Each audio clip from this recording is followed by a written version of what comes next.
দলের অন্যতম সহযোগী সংগঠন জিয়া সাংস্কৃতিক সংগঠন জিসাস চট্টগ্রাম মহানগরের পক্ষ থেকে চট্টগ্রাম বিভাগের পক্ষ থেকে আমরা পুরো নগরীতে আজকে পয়লা বৈশাখী উপলক্ষে জানানোর জন্য আমরা গানে গানে পুরো নগরে আজকে সবাইকে আনন্দ দিয়েছি। এই মুহূর্তে আমি শুধু একটি কথাই বলবো, বাংলাদেশ জাতীয়তাবাদী দলের চট্টগ্রাম মহানগরের যে সকল নেতারা আছেন প্রত্যেকের প্রতি আমার আকুল আবেদন থাকবে, জিয়া সাংস্কৃতিক সংগঠন ৩৩ বছরের সংগঠন, এই সংগঠনের প্রতি আপনাদের নজর রাখতে হবে। আমরা হাজার হাজার টাকা কষ্ট করে আজকে এই প্রোগ্রামগুলি করতেছি আপনাদের নজরে আনার জন্য, আপনাদের নজরে আনতে হবে। আমি এই মুহূর্তে সংযুক্ত আকারে বক্তব্য রাখার অনুরোধ করবো নবনির্বাচিত চট্টগ্রাম বিভাগের জিয়া সাংস্কৃতিক সংগঠনের সাংগঠনিক সম্পাদক মোহাম্মদ দিদারুল আলম টিপু ভাইকে। বিসমিল্লাহির রহমানির রহিম।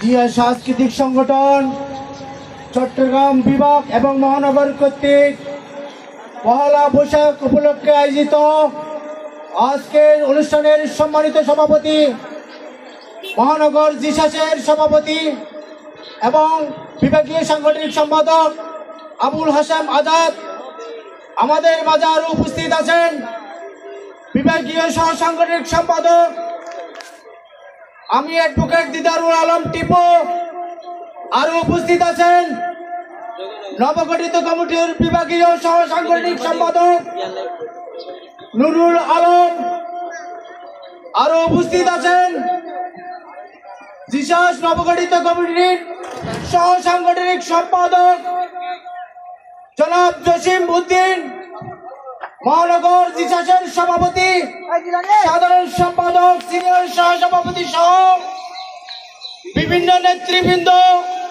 বক্তব্যের প্রথমে আমার ব্যক্তিগত পক্ষ থেকে জানাই সালাম।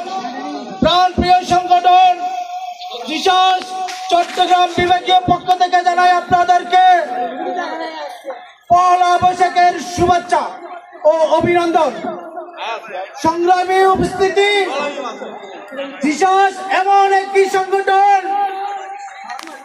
যিনি না হলে, যিনি ঘোষণা না দিলে আমরা এই বাংলাদেশ নামক দেশটা পেতাম না, যিনি ঘোষণা না দিলে আমাদের মুক্তিযুদ্ধ হতো না, এটা হতো গৃহযুদ্ধ। 1971 সালের 26শে মার্চ চট্টগ্রাম ব্রিটিশ সরকারের বাঁকা বাঁকা নেতৃবৃন্দ থাকা সত্ত্বেও কাপুরুষের মতো তারা কেউ স্বাধীনতার ঘোষণা দেয় নাই।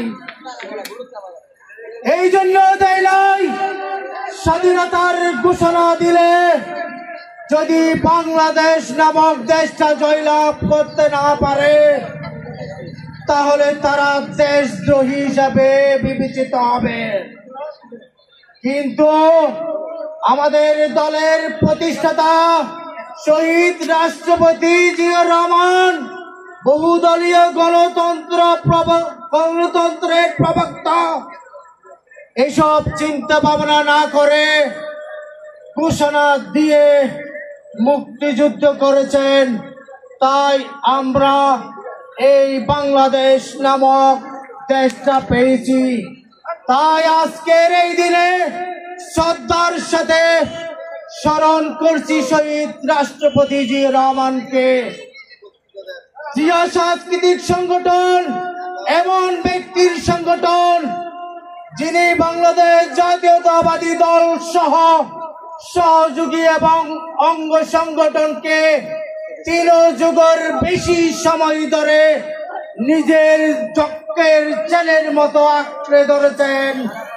শেষ নেত্রী বেগম খালেদা জিয়ার সংগঠন জিয়া সাংস্কৃতিক সংগঠন এমন ব্যক্তির সংগঠন যিনি জুলাই আন্দোলনের রূপকার এবং বাস্তবায়নকারী, তারুণ্যের অহংকার, যিনি ক্ষমতা এবং জনতার প্রশ্নে জনতাকে বেছে নিয়েছেন। সেই তারুণ্যের অহংকার দেশনায়ক তারেক রহমানের সংগঠন।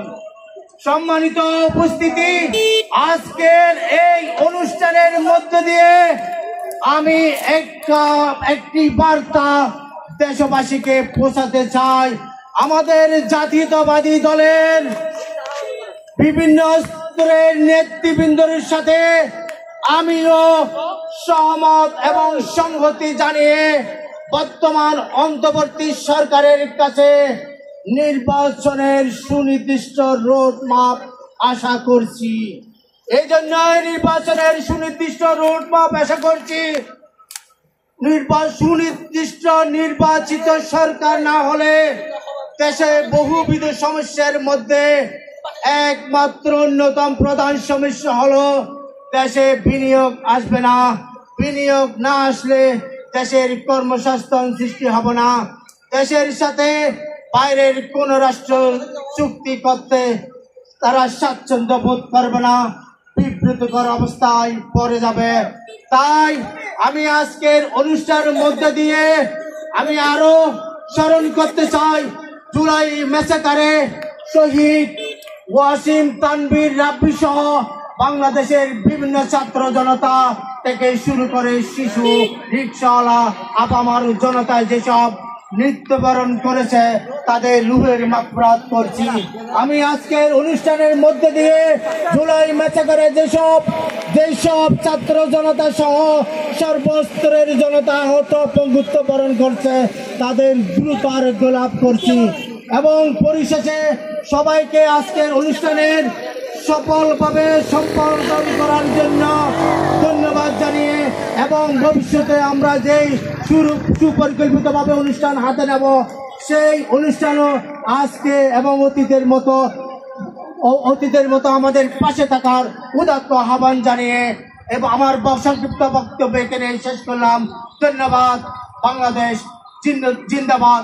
তারুণ্যের অহংকার তারেক রহমান আসবে ফিরে বাংলাদেশ।